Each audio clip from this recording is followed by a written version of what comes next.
विज्ञान के जगत में जो आविष्कार होते हैं वैज्ञानिकों के द्वारा, अध्यात्म के जगत में जिन्होंने स्वयं को जाना, सामान्य आदमी अपने ग्रंथों, सिद्धांतों, शास्त्रों और पारंपरिक मान्यताओं का अंधा अनुकरण करने लगते हैं। लेकिन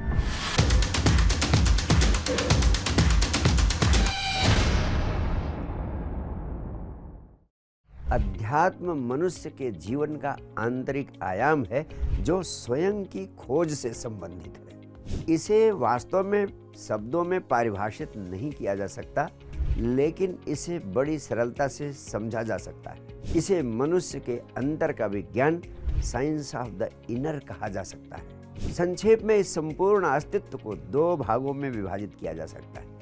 एक है दृश्य, दूसरा है दृष्टा।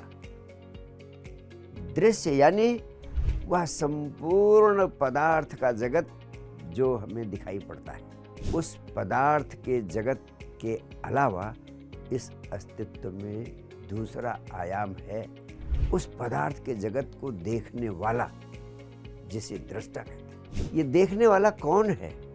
क्या आंखें देखती हैं? नहीं, आंखों के पीछे कोई है जो इस संपूर्ण दृश्य को आंख के झरोखे से देख रहा है। उस पदार्थ जगत के संबंध में संपूर्ण जानकारी का नाम है विज्ञान, और उस पदार्थ जगत को देखने वाला कौन है, यानी मैं कौन हूं, इसके संबंध में संपूर्ण जानकारी का नाम है अध्यात्म। अगर एक साइंस ऑफ द आउटर है तो दूसरा साइंस ऑफ द इनर है, जिसे अध्यात्म कहते हैं। आध्यात्मिक होने का सीधा अर्थ है इस सत्य को जान लेना कि मनुष्य सिर्फ शरीर ही नहीं है, क्योंकि मरने के बाद तो पूरा का पूरा शरीर पड़ा ही रहता है, लेकिन कहते हैं मिस्टर एक्स इज नो मोर। तो स्थूल शरीर के अलावा जिसके ना रहने पर यह शरीर मृत्यु को प्राप्त हो जाता है, वह क्या है? वह पराभौतिक तत्व जिसे आत्मा की संज्ञा दी गई है, उसे जान लेना ही ये जान लेना है कि मैं कौन हूं। इस प्रकार अपनी मूल सत्ता को, अपने मूल स्रोत को जान लेना, और फिर इस अस्तित्व में अन्य सभी प्राणियों से और पदार्थ के जगत से हमारा क्या संबंध है, इसे गहरे में जान लेना ही अध्यात्म है। और वास्तव में आध्यात्मिक व्यक्ति वही है जो इस सत्य को जान लेता है कि स्वयं के होने के अनुभव को, मैं कौन हूं के संबंध में अपनी समझ को सिर्फ स्वयं अपने अनुभव के आधार पर ही जाना जा सकता है। कोई दूसरा व्यक्ति इस संबंध में कुछ भी योगदान नहीं दे सकता है। इसके लिए स्वयं ही खोज में उतरना पड़ता है। दूसरा व्यक्ति इस अनुभव को तुम्हें नहीं उपलब्ध करा सकता है। विज्ञान के सत्य और अध्यात्म के सत्य में यही सबसे बड़ा फर्क है। विज्ञान के जगत में जो आविष्कार होते हैं वैज्ञानिकों के द्वारा, उनका लाभ सारे व्यक्तियों को मिलता है, लेकिन अध्यात्म के जगत में जिन्होंने स्वयं को जाना, जिन्होंने स्वयं के भीतर के आनंद को पाया, वह उन्हीं की संपदा होती है, और उस संपदा को वह किसी दूसरे को तब तक नहीं उपलब्ध करा सकते जब तक कि दूसरा व्यक्ति उसे पाने की प्यास से भर न गया हो। दूसरे व्यक्ति को स्वयं ही उसे अपने भीतर पैदा करना पड़ता है। उस आनंद को, स्वयं की आत्मा को जानने का सहज प्रतिफल है परम आनंद की उपलब्धि, और यह स्वयं के सत्य को, स्वयं के मूल स्रोत को स्वयं ही जानना पड़ता है।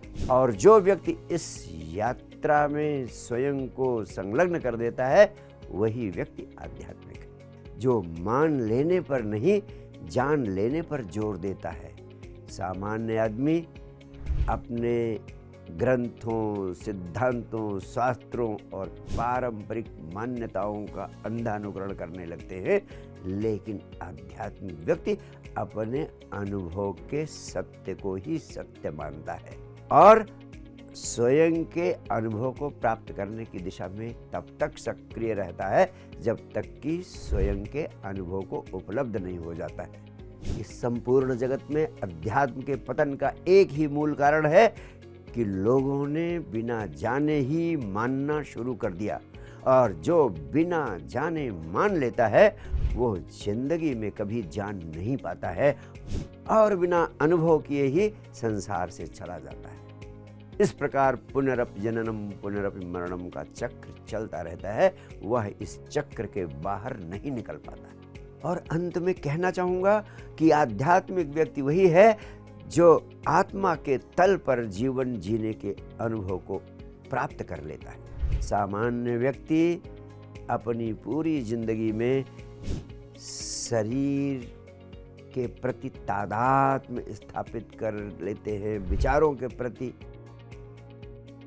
भावनाओं के प्रति तादात्म्य स्थापित कर लेते हैं और शरीर, विचार और भावनाओं के जाल में उलझे हुए ही पूरा जीवन जीते चले जाते हैं। आत्मा के तल का अनुभव उन्हें उपलब्ध ही नहीं हो पाता है। जब तक व्यक्ति की चेतना शरीर, विचार और भावनाओं की खूंटियों से बंधी है, तब तक आत्मा के तल का अनुभव उपलब्ध नहीं हो सकता है। इसलिए आध्यात्मिक व्यक्ति वही है जो अपने शरीर, विचार और भावनाओं के साथ पैदा हुए तादात्म्य को तोड़ने की दिशा में सक्रिय हो जाता है।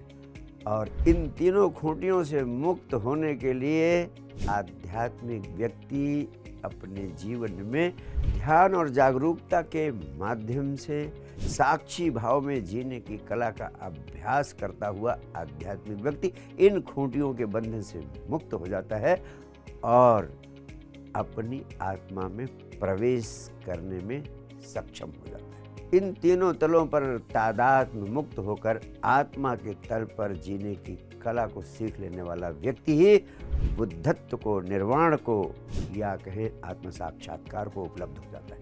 यही अस्तित्व के साथ एकत्व को उपलब्ध हो जाने की अवस्था है। यही सच्चे अर्थों में अद्वैत को उपलब्ध हो जाना है।